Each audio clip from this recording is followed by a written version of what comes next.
شروع کرتی ہوں اللہ کے نام سے جو بے انتہا مہربان نہایت رحم فرمانے والا ہے۔ سورۃ الحج میں اللہ سبحانہ و تعالی فرماتے ہیں، ہر امت کے لیے ہم نے قربانی کا ایک قاعدہ مقرر کر دیا ہے تاکہ اس امت کے لوگ ان جانوروں پر اللہ کا نام لیں جو اس نے ان کو بخشے ہیں۔ ان مختلف طریقوں کے اندر مقصد ایک ہی ہے، بس تمہارا خدا ایک ہی خدا ہے اور اسی کے تم مطیع فرما بنو، یعنی اسی کی اطاعت کرو۔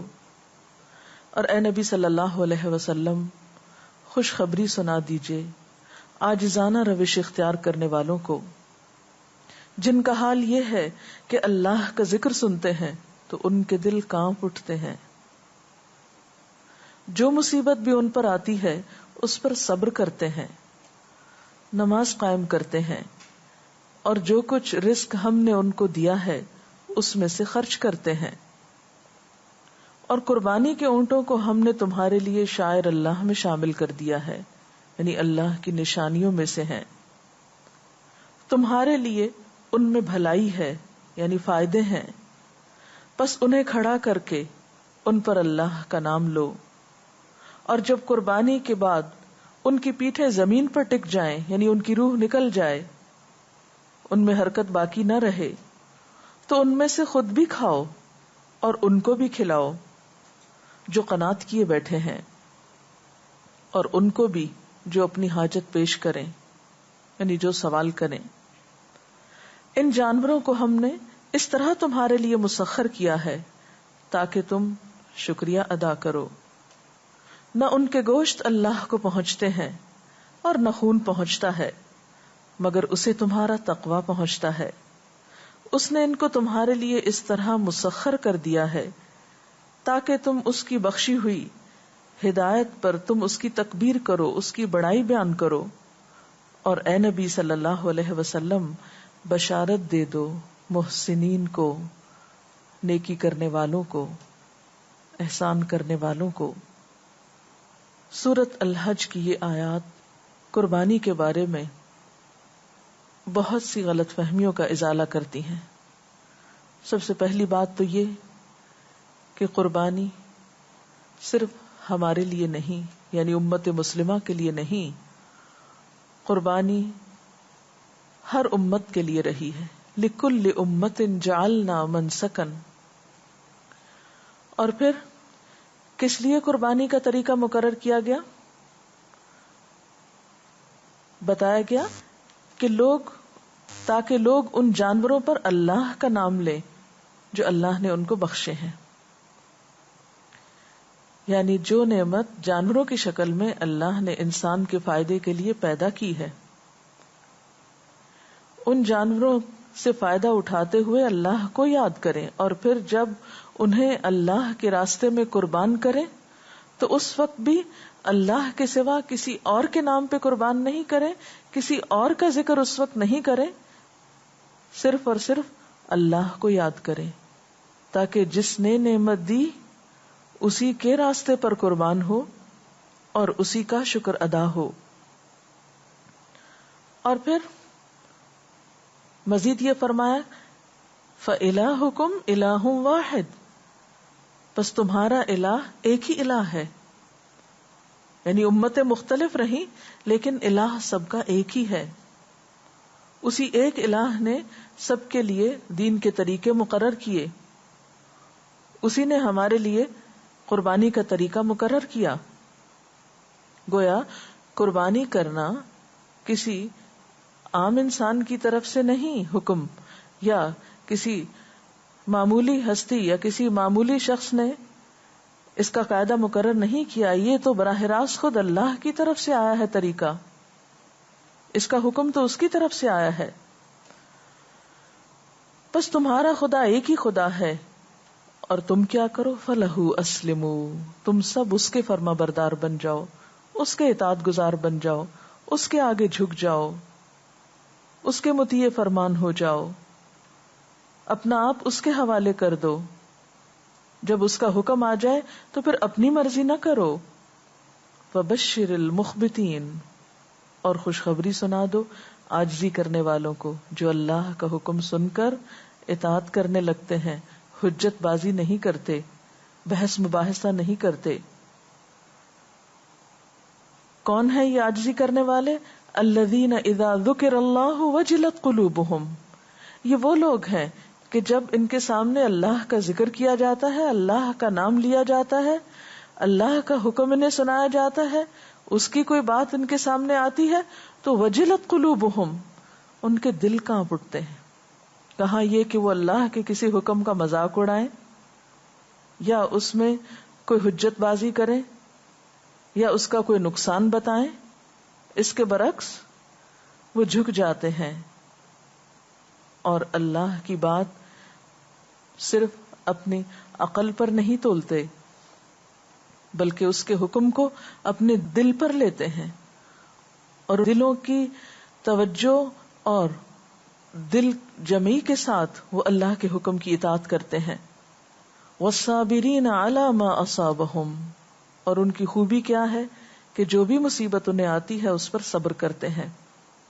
اور قربانی کا ایک سبق یہ بھی ہے کہ ہم اس زندگی میں دوسروں کی خاطر تکلیف اٹھائیں، دوسروں کے آرام کی خاطر کبھی اپنے آرام کو قربان کریں، زندگی کی مختلف مشکلات اور پریشانیوں میں صبر کرنا جانیں. والمقیم الصلاۃ، اور نماز قائم کرنے والے ہیں، یعنی صرف قربانی ہی نہیں کرتے، صرف خدمت خلق ہی نہیں کرتے بلکہ اللہ کے حقوق کو بھی یاد رکھتے ہیں، نماز بھی ادا کرتے ہیں. وَمِمَّا رَزَقْنَاهُمْ يُنْفِقُونَ، اور جو رزق ہم نے ان کو دیا ہے اس میں سے وہ خرچ کرتے ہیں.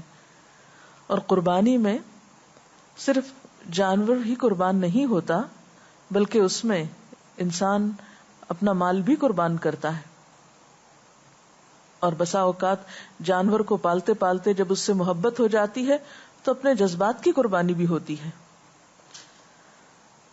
وَالْبُدْنَ جَعَلْنَاهَا لَكُمْ مِنْ شَعَائِرِ اللَّهِ، اور قربانی کے اونٹوں کو ہم نے تمہارے لیے شاعر اللہ میں شامل کیا ہے، یعنی اللہ کی نشانیوں میں سے ہیں.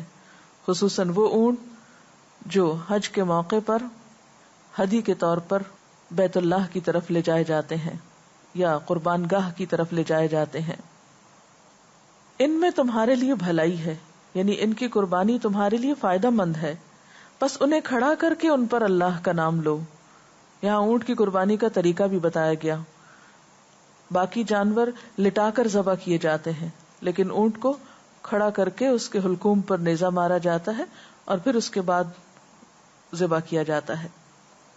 اور جب قربانی کے بعد ان کی پیٹھیں زمین پر ٹک جائیں، یعنی جانور کی روح جب بالکل نکل جائے، ٹھنڈا ہو جائے، تو پھر اس کے بعد اس کا گوشت کاٹو، اس میں سے خود بھی کھاؤ اور ان کو بھی کھلاؤ جو قناعت کیے بیٹھے ہیں.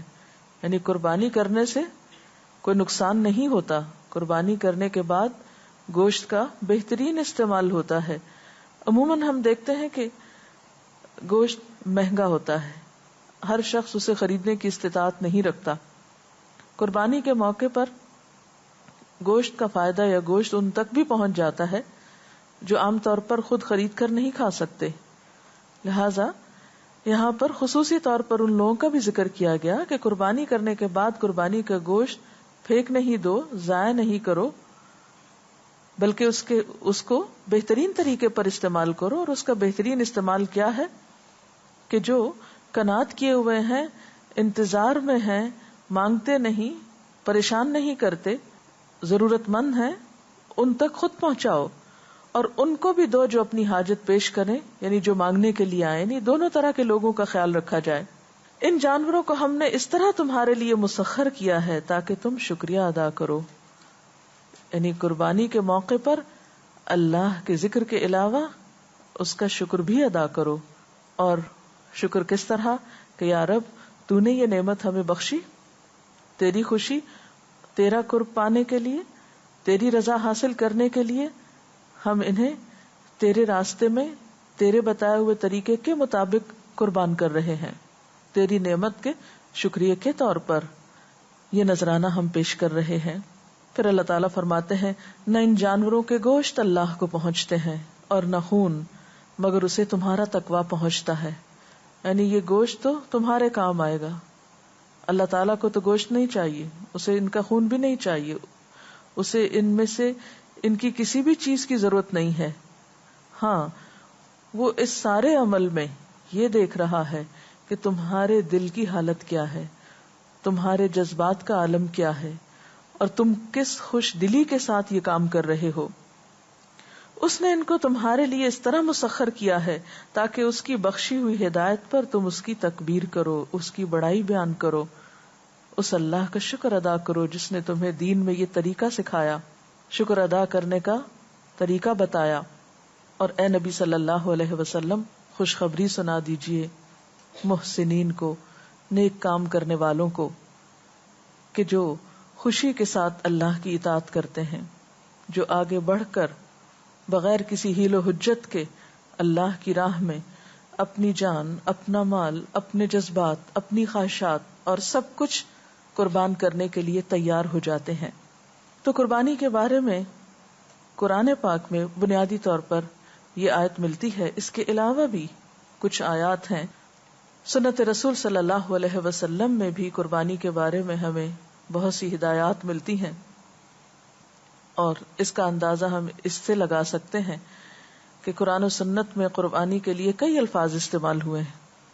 مثلا منسک کا لفظ آتا ہے، اضحیہ کا لفظ آتا ہے، اسی طرح نحر کا لفظ، قربان کا لفظ. تو یہ تمام الفاظ اس بات کی نشاندہی کرتے ہیں کہ یہ طریقہ جو حضرت ابراہیم علیہ السلام سے خاص طور پر شروع ہوا، اور جن کے طریقے پر یا جن کی سنت پر عمل کرتے ہوئے ہم قربانی کرتے ہیں، وہ ہمارے دین میں اور ہماری اس شریعت میں بھی بہت اہمیت کا حامل ہے. نبی صلی اللہ علیہ وسلم نے قربانی کرنے کی بہت فضیلت بھی بتائی ہے. حدیث پاک میں آتا ہے کہ 10 ذو الحج کو خون بہانے سے بڑھ کر ابن آدم اللہ کے ہاں کوئی بہتر عمل نہیں کرتا. یعنی 10 ذی الحجہ کے دن سب سے بہتر عمل اللہ پاک کے نزدیک جانوروں کا خون بہانا ہے. یہ جانور قیامت کے دن اپنے سینگوں، کھروں اور بالوں سمیت آئیں گے، اور خون کے زمین پر گرنے سے پہلے اللہ کے ہاں اس کا ایک مقام ہوتا ہے. تم یہ قربانی خوش دلی سے کیا کرو. یعنی اس حدیث سے کیا پتہ چلتا ہے کہ قیامت کے دن ان جانوروں کی تمام چیزیں انسان کے نامہ اعمال میں تولی بھی جائیں گی، اور اسی طرح جب یہ خون زمین پر گرتا ہے تو اس خون کی بھی بہت قدردانی ہے، اللہ کے نزدیک اس کی بھی ایک خاص اہمیت ہے. لہٰذا آپ صلی اللہ علیہ وسلم نے خصوصی طور پر خوش دلی کے ساتھ قربانی کرنے کا حکم دیا ہے. حضرت علی رضی اللہ تعالی عنہ رسول اللہ صلی اللہ علیہ وسلم سے روایت کرتے ہیں کہ آپ نے فرمایا، یا ایھا الناس، اے لوگو، ضحوا واحتسبوا بدمائها، قربانی کرو اور جانوروں کا خون آخرت کے ثواب کی نیت سے بہاؤ. قربانی کے جانور کا خون اگرچہ ظاہراً زمین پہ گرتا ہے اور برباد ہوتا ہوا دکھائی دیتا ہے، ضائع ہوتا ہوا دکھائی دیتا ہے، لیکن حقیقتاً اللہ کے خزانے میں چلا جاتا ہے، اور قیامت کے دن انسان کو پھر اس کا بہترین صلہ اور بہترین بدلہ ملے گا. صحابہ کرام نے رسول اللہ صلی اللہ علیہ وسلم سے پوچھا کہ اس قربانی سے ہمیں کیا ملے گا، یعنی اگر ہم قربانی کریں گے تو ہمیں کیا فائدہ ہوگا؟ آپ نے فرمایا، ہر بال کے بدلے میں ایک نیکی. صحابہ کرام کہنے لگے، اور بھیڑ کی اون کے بدلے میں؟ یعنی اس کے تو ریشے بہت باریک ہوتے ہیں اور بہت زیادہ بال ہوتے ہیں. فرمایا، بھیڑ کی اون کے ہر بال کے بدلے میں بھی ایک نیکی ہے. یعنی اللہ کے ہاں اس کی فضل و رحمت میں کمی نہیں. مانگنے والا کیا مانگتا ہے، قربانی کرنے والا کیا کرتا ہے، اجر تو اس کے خزانوں سے ملے گا، اور اس کے خزانے وسیع ہیں. اور اسی طرح اگر ہم دیکھیں تو قربانی سے اگرچہ ہمیں آخرت کا فائدہ ہوتا ہے، اجر و ثواب ملتا ہے، لیکن دنیاوی اعتبار سے بھی قربانی کر کے کچھ ضائع نہیں ہوتا، کچھ نقصان نہیں ہوتا. مثلا آپ دیکھیں کہ خون جو زمین پر گرتا ہے وہ زمین کی زرخیزی کے کام آتا ہے. پھر اسی طرح جانور کا گوشت انسانی صحت کے لیے بہت فائدہ مند ہے، اور پھر بھوکوں کو کھانا ملتا ہے. وہ لوگ جنہیں سال بھر کا بھی گوشت دیکھنا نہیں ملتا، وہ اس دن پیٹ بھر کے کھا سکتے ہیں۔ پھر اسی طرح کھال اور اون کے بھی فائدے ہیں۔ اون انسانوں کے کام آتی ہے۔ کتنے ہی علاقے ایسے ہیں جہاں سخت سردی پڑتی ہے، تو یہ جانوروں کی اون اور جانوروں کے بالوں سے جو لباس تیار ہوتے ہیں وہ انسانوں کی بہت سی ضروریات پوری کرتے ہیں۔ پھر اسی طرح بہت سے لوگوں کو ایک بزنس ملتا ہے۔ لوگوں کو جب یہ یقین ہوتا ہے کہ ہمارے جانور بکیں گے تو پھر وہ ان کو پالنے پوسنے میں اور ان کو تیار کرنے میں خاص محنت اور شوق کا مظاہرہ کرتے ہیں۔ یعنی بہت سے لوگوں کو کام بھی ملتا ہے اور بزنس بھی۔ پھر اسی طرح یہ تمام چیزیں بہت سے لوگوں کی آمدنی کا ذریعہ بنتی ہیں۔ جانوروں کی کھال کام آتی ہے۔ جانوروں کی کھال کو جب پریزرو کیا جاتا ہے تو اس وقت بہت سے لوگوں کو مزدوری ملتی ہے، قصاب کو مزدوری ملتی ہے۔ یعنی کوئی بھی چیز ایسی نہیں قربانی کی کہ جو ضائع ہوتی نظر آئے۔ اس لیے قربانی اللہ کا حکم، اللہ کے رسول صلی اللہ علیہ وسلم کی سنت سمجھتے ہوئے خوشی سے کرنی چاہیے، اور اس میں کسی قسم کا دل میں تردد نہیں ہونا چاہیے۔ اس سلسلے میں اگر کوئی سوال ہے کسی کے ذہن میں تو آپ کر سکتے ہیں۔ ڈاکٹر صاحبہ، جیسے آپ نے ابھی قربانی کی اہمیت پر روشنی ڈالی، اس سلسلے میں جو شخص قربانی کی استطاعت نہ رکھتا ہو اس کے بارے میں آپ کیا فرمائیں گے؟ اب دیکھیے کہ اس سلسلے میں دو باتیں ہیں۔ ایک تو یہ کہ ایک وہ شخص ہے جو قربانی کرنا ہی نہیں چاہتا، وہ سمجھتا ہے یہ دین میں ہے ہی نہیں یا اس کی ضرورت نہیں، یا قربانی کرنا پیسے کا ضائع کرنا ہے یا وقت کا ضائع کرنا ہے یا وٹ ایور جو بھی اس کی حجت ہے۔ تو اس سلسلے میں ایک حدیث ہے، نبی صلی اللہ علیہ وسلم نے فرمایا، جسے قربانی کرنے کی وسعت اور طاقت ہو اور وہ قربانی نہ کرے تو پھر وہ ہماری عیدگاہ میں حاضر نہ ہو۔ یعنی جس میں استطاعت ہے وہ کر سکتا ہے اور پھر نہیں کرتا جان بوجھ کے کہ ہے ہی نہیں دین میں۔ لیکن اگر کوئی ایسا شخص ہے، یعنی دوسری صورت یہ ہے کہ ایک شخص وسعت ہی نہیں رکھتا، استطاعت ہی نہیں رکھتا، لیکن کرنا چاہتا ہے مگر کر نہیں سکتا، اس کے حالات اجازت نہیں دیتے، تو ایسے شخص کو پھر کیا کرنا چاہیے؟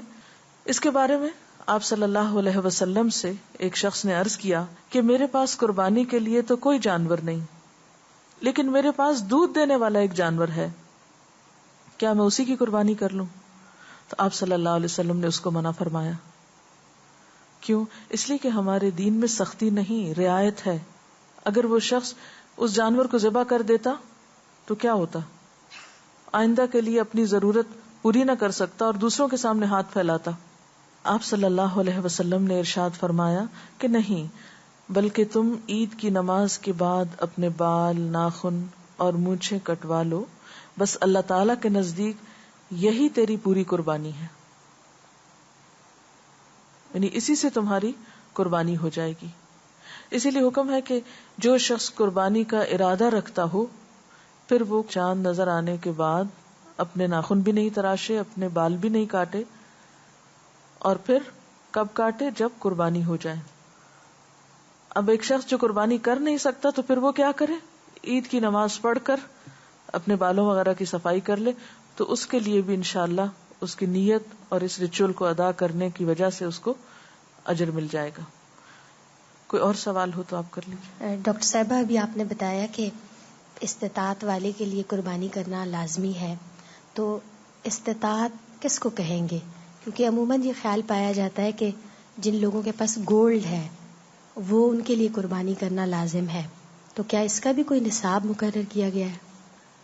جی ہاں، عام طور پر یہ سمجھا جاتا ہے کہ قربانی صرف وہ کرے یا صاحب استطاعت وہ ہوتا ہے جو صاحب نصاب ہوتا ہے۔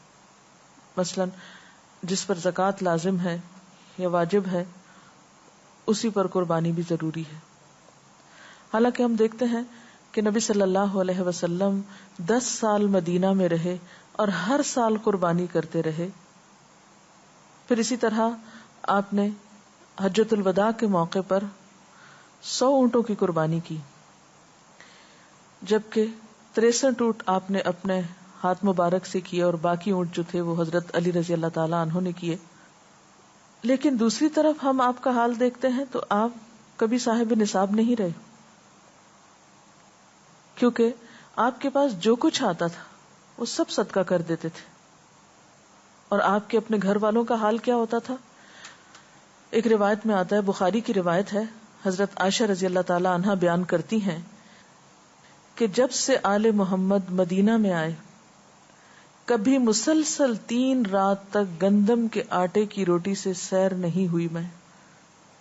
یعنی جب سے ہم مدینہ آئے ہیں تو مسلسل 3 دن کبھی ہم نے آٹے کی روٹی نہیں کھائی اور پیٹ بھر کے نہیں کھایا، یہاں تک کہ آپ وفات پا گئے.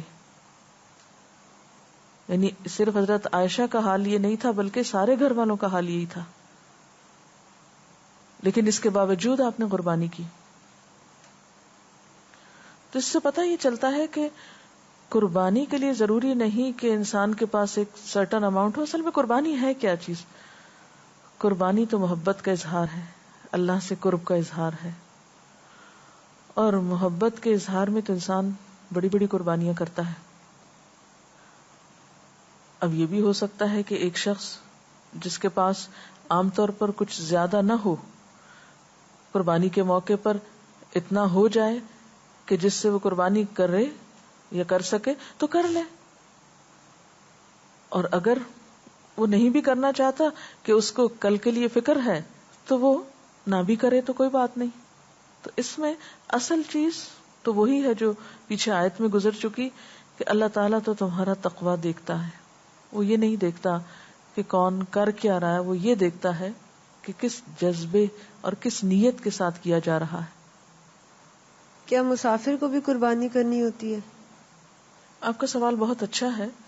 آپ دیکھیے کہ روزہ ایک فرض عبادت ہے، لیکن سفر میں اگر کوئی روزہ نہ رکھے تو اس کے لیے رخصت ہے. اسی طرح نماز ایک فرض عبادت ہے، لیکن سفر میں قصر کی اجازت ہے. قربانی اگرچہ فرض نہیں، لیکن اگر سفر بھی ہو اور قربانی کرنے کا موقع ہو، استطاعت ہو، تو ضرور قربانی کی جائے. مثلا حجاج کرام جو قربانی کرتے ہیں تو دیکھا جائے تو وہ سفر حج میں ہوتے ہیں. اور ویسے یہ کہ حضرت عبداللہ بن عباس رضی اللہ تعالیٰ عنہ کی ایک روایت ہے جس میں وہ کہتے ہیں کہ ہم نبی صلی اللہ علیہ وسلم کے ساتھ ایک سفر میں تھے کہ عید الاضحیٰ آ گئی، اور ہم نے اس موقع پر قربانی کی جس میں 7 لوگ مل کر ایک گائے میں شریک ہوئے. یعنی ایک گائے 7 لوگوں کی طرف سے ہوئی یا اس کے 7 حصے بنے. تو اس سے پتہ چلتا ہے کہ نبی صلی اللہ علیہ وسلم اور آپ کے ساتھیوں نے سفر میں بھی قربانی کی ہے. جی کوئی اور سوال؟ آیت نمبر 35 میں کہ وہ نماز قائم کرتے ہیں. میں یہ پوچھنا چاہ رہی ہوں کہ تو کیا جس کی طرف سے قربانی کی جا رہی ہے وہ نماز، روزہ اور یہ جو فرض عبادات ان کا ادا کرنے والا ہو تو تبھی قربانی کی جائے گی اس کی طرف سے؟ جی آپ کا سوال یہ ہے کہ اگر قربانی کرنے والا نماز کا پابند نہیں یا روزہ نہیں رکھتا تو کیا وہ قربانی کرے یا نہ کرے. بات یہ ہے کہ تمام عبادات کا اپنا اپنا مقام ہے. اگر کوئی شخص ایک عبادت میں کوتاہی کر رہا ہے تو اس کا یہ مطلب نہیں کہ اسے دوسری عبادت بھی نہیں کرنی چاہیے. ہونا یہ چاہیے کہ اگر اللہ تعالیٰ اس کو ایک دوسری عبادت کی توفیق دیتا ہے تو وہ پہلی عبادت کی طرف بھی لوٹے اور اپنے فرائض کو پہچانے، کیونکہ قیامت کے دن تمام فرائض کے بارے میں سوال ہوگا اور الگ الگ ہوگا. اس لیے ایک کام کو دوسرے کام کے نہ کرنے کی بنا پر نہ چھوڑا جائے. اس کے ساتھ ہی ہمارے آج کے پروگرام کا وقت ختم ہوتا ہے. قربانی ہی کے موضوع سے متعلق مزید کچھ مسائل اور کچھ چیزوں کا ذکر لے کر انشاءاللہ پھر حاضر ہوں گے. جب تک کے لیے اجازت. السلام علیکم ورحمۃ اللہ وبرکاتہ. سبحانک اللہم وبحمدک نشہد ان لا الہ الا انت نستغفرک ونتوب الیک. اللہ اکبر اللہ اکبر لا الہ الا اللہ واللہ اکبر اللہ اکبر وللہ الحمد. اللہ اکبر اللہ اکبر لا الہ الا اللہ واللہ اکبر اللہ اکبر وللہ الحمد. اللہ اکبر اللہ اکبر لا الہ الا اللہ واللہ اکبر اللہ اکبر وللہ الحمد.